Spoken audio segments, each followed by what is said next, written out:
Metro first में हूँ। ये मुकदमा वर्ष 2014 में हमारे एटीएस एसओजी में रजिस्टर्ड हुआ था। दिल्ली के अंदर आतंकवादी अरेस्ट हुए थे 54/2011 मुकदमे में, जिसमें इंडियन मुजाहिदीन के कुछ सदस्य राजस्थान में भी सक्रिय हैं जो कहीं पर भी आतंकवादी घटनाएं कारित करते हैं। इस संबंध में वर्ष 2014 के अंदर स्पेशल सेल टीम जयपुर आई थी और इन्होंने हमारी एटीएस के साथ मिलकर जगह जगह दबिश दी थी, जिसमें जयपुर और सीकर के लोगों को भारी मात्रा में एक्सप्लोसिव के साथ अरेस्ट किया गया था, जिसके संबंध में एटीएस ने इन्वेस्टिगेशन करके और 13 एक्यूज्ड के खिलाफ न्यायालय के अंदर चार्जशीट पेश करी गई थी। और उन सभी एक्यूज्ड के खिलाफ एक्सप्लोसिव एक्ट का, यूएपीए एक्ट का और 120 121 जो देशद्रोह के अधिनियम है 120 भी आईपीसी के तहत हमने चार्जशीट पेश करी थी। इस दौरान कई दफ़ा प्रोसिक्यूशन के खिलाफ एप्लीकेशनें भी लगी, लेकिन वो सब रिजेक्ट हुई। हमने इसमें 177 गवाहों के बयान कराए हैं। हमने 506 से ज़्यादा डॉक्यूमेंट्स इसके अंदर एग्जिबिट कराए हैं।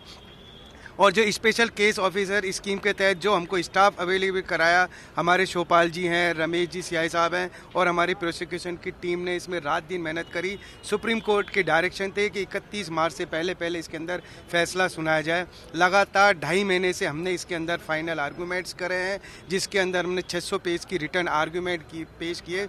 उन सब के बाद आज अदालत ने इसमें फैसला सुना दिया गया है, जिसमें 13 एक्यूज में से मशरफ इकबाल को बरी किया गया है। शेष सभी एक्यूज को सभी धाराओं में, एक्सप्लोसिव एक्ट के अंदर, यूएपीए एक्ट के अंदर और आईपीसी की धाराओं में दोष सिद्ध किया गया है, जिसके अभी न्यायालय के अंदर डिफेंस और प्रोसिक्यूशन दोनों की सजा की बिंदु पर बहस हुई है। प्रोसिक्यूशन डिमांड की कि इसमें मिनिमम एलआई है तो इनको एलआई की सजा से दंडित किया जाए। डिफेंस काउंसिल ने अंडरगोन की आर्गूमेंट करी है कि 7 साल से अंदर है, लेकिन उनकी ये प्ली नहीं जाएगी क्योंकि कानून के अंदर मिनिमम सजा ही प्रेस्क्राइब है। तो आतंकवादियों को जो दिल्ली में गिरफ्तार किया था, वकास उस अजहर था, उनकी टीम में यासीन भटकल, अख्तर हड्डी, ये जो बड़े बड़े जिनका टेररिस्ट नाम है, वो लोग अरेस्ट हुए थे।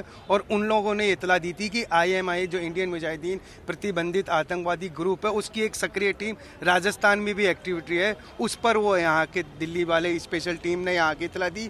उस इतला को हमने डेवलप करा एसओजी ने, और उस इतला पर हमने जयपुर में प्रताप नगर के अंदर सबसे पहले वहाँ छापे मारे, जहाँ मुलजिमों को भारी मात्रा में एक्सप्लोसिव के साथ अरेस्ट किया। फिर उनकी इतलाओं को डेवलप करके सीकर मॉड्यूल में उन्हीं के साथ जुड़े हुए लगभग ये 13 लोगों को हमने अरेस्ट किया था। एक्सप्लोसिव कितनी मात्रा में था और भारी मात्रा में, काफी सारे डेटोनेटर थे, वो सारे थे। अगर वो एक्सप्लोसिव होता थे तो भारी मात्रा में जनधन की हानि हो सकती थी। ऐसा पता लग पाया क्या षड्यंत्र ये लोग रच रहे थे, कहाँ धमाके करना चाहते थे? ये जो इनसे इन्वेस्टिगेशन में ये उभरा था कि जिस तरह से हमारे मुल्क के अंदर जो कई दफ़ा घटनाएं हो जाती हैं, उन घटनाओं का बदला लेने के लिए, चाहे अपने गोधरा कांड के लिए कह लें आप, या चाहे अपने गोपाल कांड के लिए कह लें, उन सब कांड का बदला लेने के लिए आपस में एक दूसरे से मैसेज शेयर करते थे कि हमें इन सब का बदला लेना है। इनसे मोबाइल फ्रेम और दूसरी कई चीजें भी मिली थी? जी हाँ, इनसे मोबाइल मिली है, आपस में एक दूसरे के कन्वर्सेशन निकाले हैं। हमने हर मुलजिमान की बारीकी से तफ्तीश करी है कि कहीं कोई बेगुनाह का इन्वॉल्वमेंट ना हो जाए।